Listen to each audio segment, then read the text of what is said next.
The woman was shocked to discover at work, a man was pushed off the platform by other passengers. The woman hurried to the man, but no matter how much she shouted, the man did not respond. In desperation, the woman jumped off the platform too, but before she could wake him up, a train was speeding towards them. Seeing that the train is getting closer and closer to them, in the nick of time, the woman hugged the man with all her strength and rolled to the other side. They escaped without a scratch. The man was still unconscious. Out of kindness, Annie took him to the hospital. Soon the man's family arrived. Are you a specialist? How did this happen?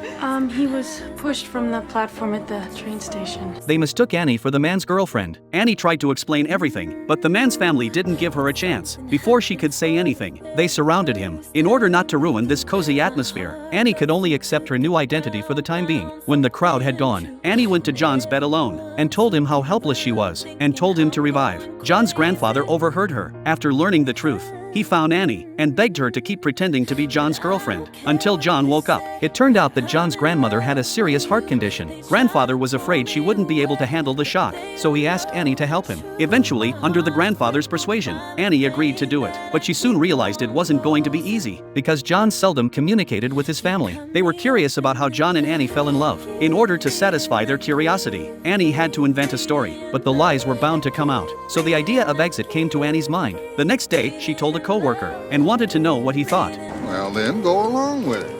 And when Peter comes out of the coma, the family will be so happy they won't care that you lied to them. They'll probably even thank you for it. Okay, what if he doesn't come out of his coma? Well, then who's to know? Finally, under the persuasion of her co-worker, Annie decided to keep on pretending. A few days later, with the arrival of Christmas, Annie was invited to John's house with flowers in her hand. John's family gave her a warm welcome. Not only did they take a family photo and prepared a Christmas present for her, because Annie's parents had died when she was very young. She had never experienced such a happy family atmosphere before. At this moment, she really wished she was part of it. However, John's younger brother, Mike, was very skeptical about Annie's arrival, because from what he knew about John couldn't have liked a girl like Annie. So to confirm his suspicions, Mike went to Annie's address. He found out some shocking news.